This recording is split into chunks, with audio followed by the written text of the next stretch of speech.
Welcome to Wind Down Wednesday. Here are your hosts, Jeffery, Tobias, Halter, and Amanda Hammett. This is Wind Down Wednesday, a contemporary midweek discussion on current workplace and marketplace issues with a focus on diversity, inclusion, intersectionality, and equity. And as always, enjoyed with your favorite wind down beverage of choice. I'm Jeffery Tobias Halter, and this is my friend and colleague, Amanda Hammett. Hi, I'm Jeffery Tobias Halter, and I want to welcome you back to our Wind Down Wednesday episode, Winning the War for Talent in a Post-Pandemic World. We're going to kick off part 2 of our session. Hopefully you were able to listen to part 1 with our amazing guests. You know it is Wind Down Wednesday, and so we always celebrate with a beverage of our choice. And so I have a Rodney Strong cab that I'm enjoying today, taking advantage of this fall weather. Got to change things up. And so with that, I'm going to kick this over to my co-host, Amanda, real quickly, because we got so much to cover today. Oh my gosh, we do have a lot to cover today. So before I introduce our lovely guest, because it's been a week, I am drinking a vodka and club soda with lots and lots of lime. So it's been that kind of week already. All right, but enough about me. Let's get into our guests today. We have Tamika Curry-Smith and Elba Pareja-Gallagher with us. And ladies, introduce yourselves. Elba, why don't you go first this time? Hey, I am so happy to be here. I too have my drink of choice, my go-to blueberry pomegranate martini. Great to be with you to talk about diversity, equity, and inclusion as we're coming back to work. My background is I've been a UPS team member for 24 years, all in finance, lots of different roles, including investor relations. I worked in marketing, I worked in Miami, but more recently in January of this year, 2021, I joined the sustainability team at UPS. So I love that work. Also, you'll see from my background here, I founded a nonprofit organization, Show Me 50. Our goal, our vision is to achieve 50% women in senior leadership positions. And we do that by both helping women lean into their careers as well as influencing companies to address the inequities in talent management systems. So thank you so much for letting me be with you today. Wonderful. Hi, everyone. I'm Tamika Curry-Smith, and my drink of choice is a margarita. So I'm in lime country with Amanda. I'm so excited to be here. And in terms of my background, I have been doing diversity, equity, and inclusion work for over 20 years, including previously leading DEI at Deloitte, Target Corporation, Mercedes-Benz USA, and Nike Inc. I'm also president of the TCS Group, Inc., which is a firm that does human resources and DEI consulting.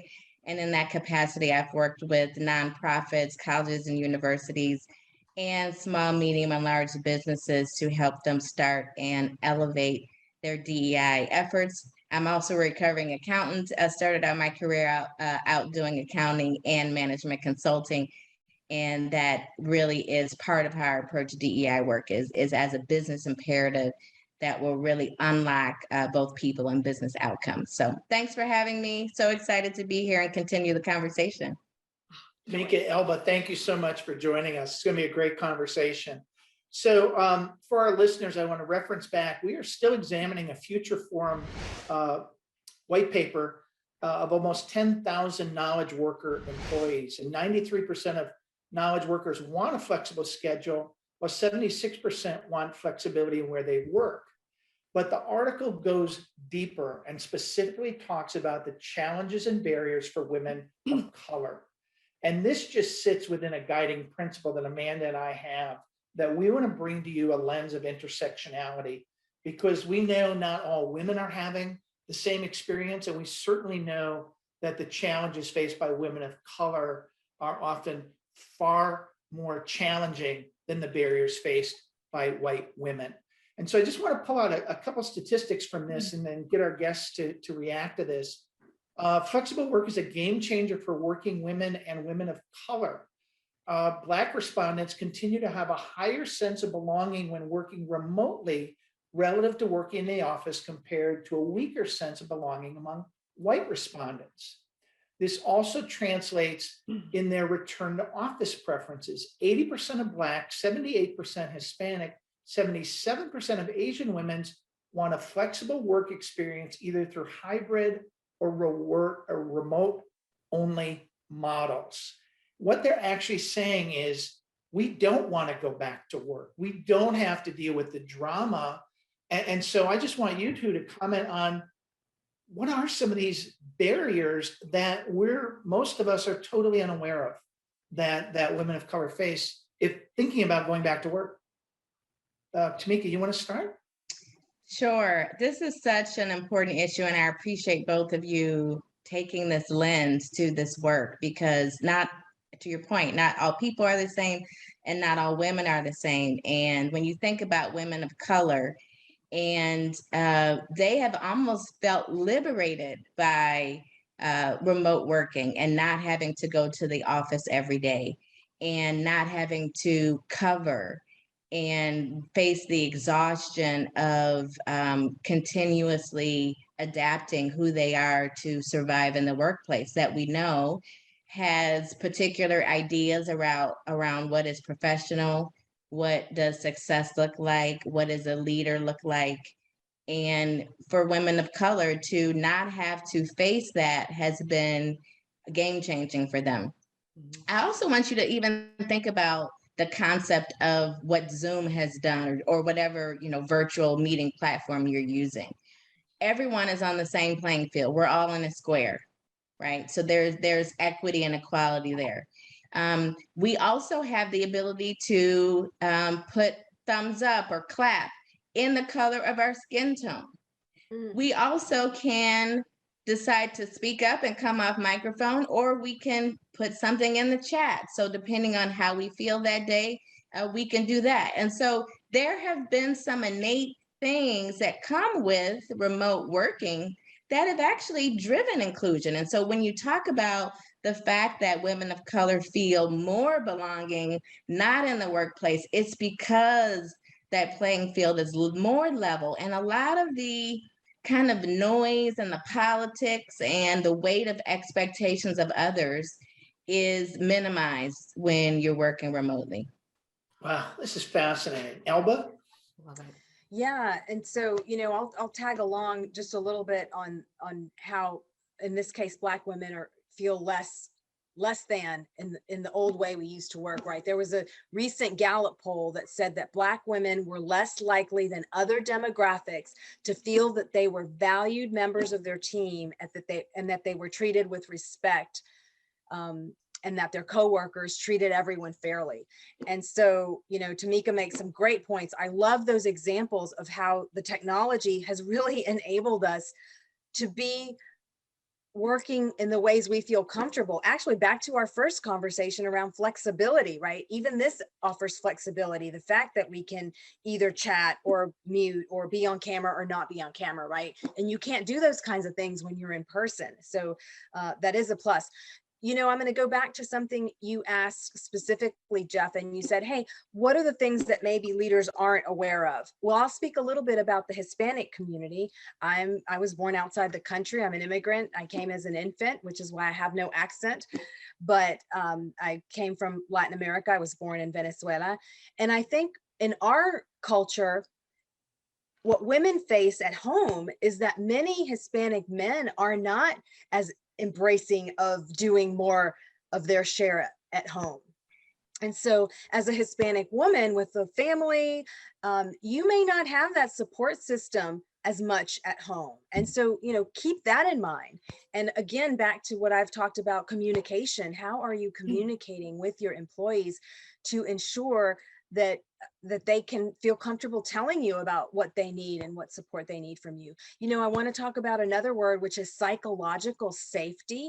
I think one thing we can do as leaders is to make sure that our own leaders and managers are able to communicate in a way that creates psychological safety for employees, meaning that we listen to them, that we take in their input, that we acknowledge what they're contributing, and that we really think through what they said and then come back to them with follow-up, and not, make them feel like they're going to be embarrassed or, penalized for speaking their mind on any type of sensitive topic. So psychological safety, I think, is important too, as we think about coming back to work, especially for women of color that are having to face these difficult situations. All of it, all of those things. I love it. Elba, would you mind diving a little bit deeper into psychological safety?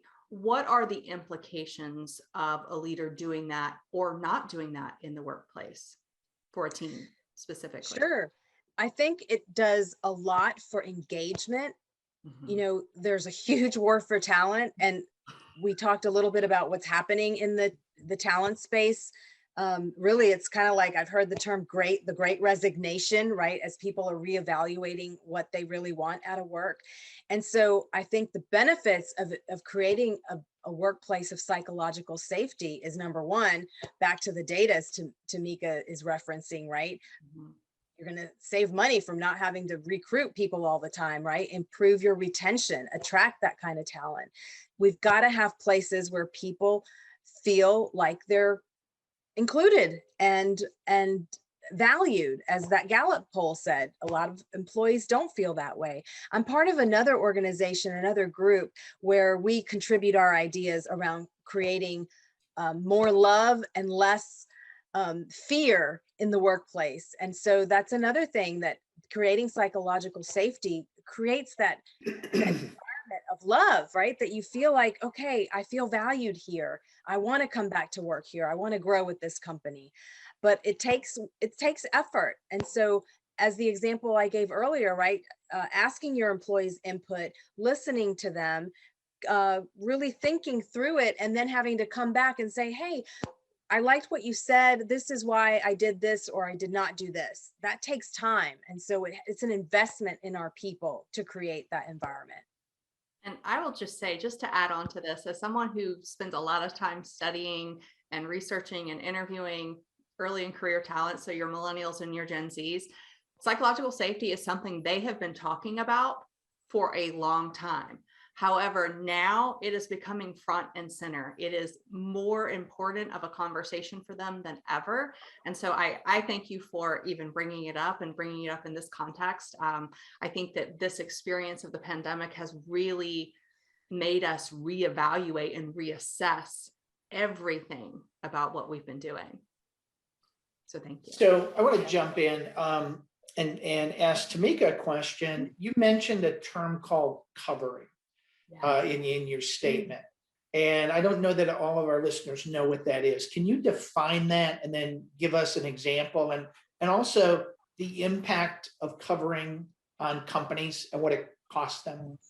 Yes. So covering is downplaying a known stigmatized identity in order to fit in the workplace. There are other terms. You may hear things like code switching. This is an example of covering where people may change what they're talking about or their vernacular to come to an organization. An example of covering would be, so right now you see my hair is curly. Covering would be wearing my hair straight all the time because my workplace thinks that natural hair is not professional. And unfortunately, that's the truth. We see that it happens all around the country. There actually is a law that's trying to be passed that would make discriminating against someone due to their hair illegal, because it happens every day now. So those are a couple examples of covering. And basically what happens is that we all cover to some degree. And covering is a bit of this, well, I won't talk about that at work, or I won't bring my full self to work, because we were almost raised not to talk about certain things in the office, or don't let everyone see who we fully are. But all the data and statistics show that women of color, people of color, and even more so women of color who then have both gender and race and ethnicity to contend with, they cover more. They cover more because they're now faced with the double whammy of what is considered normal when it comes to race, ethnicity, and gender. And so the impact of women of color, for example, in this space is there's less of a need to cover. You know, I if I am at home, I don't need to worry about some of those same things that I would be worrying about before. We talked about what Zoom allows us to do. I could even, guess what? I can even take a walking meeting and be not on camera at all and say, hey, do you mind if we talk on the phone, and still have a very productive meeting? So back to the point around flexibility and giving people choice. This is so important when we think about this return to work. I've heard a number of leaders say, oh, I can't wait to get back into the office.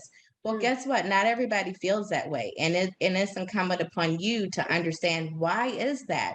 And going back to the point you made earlier, rather than going back to normal, how do you create a new normal where, as women of color, they feel more comfortable coming into the office? And how do you create an environment that's more inclusive, that has less microaggressions, where I feel the need to cover less, because some of those things that I had to address and deal with before, I no longer have to worry about, because we're now more aware and are being more intentional in creating that environment of belonging in our companies.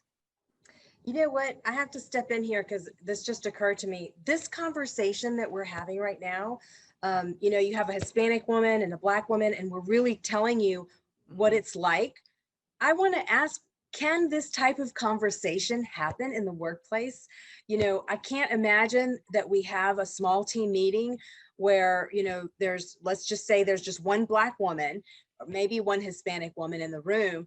And would they feel comfortable having this conversation and saying all these things about why we preferred working from home, why it made us feel better, why we felt more empowered, why we didn't like being on camera or having to cover?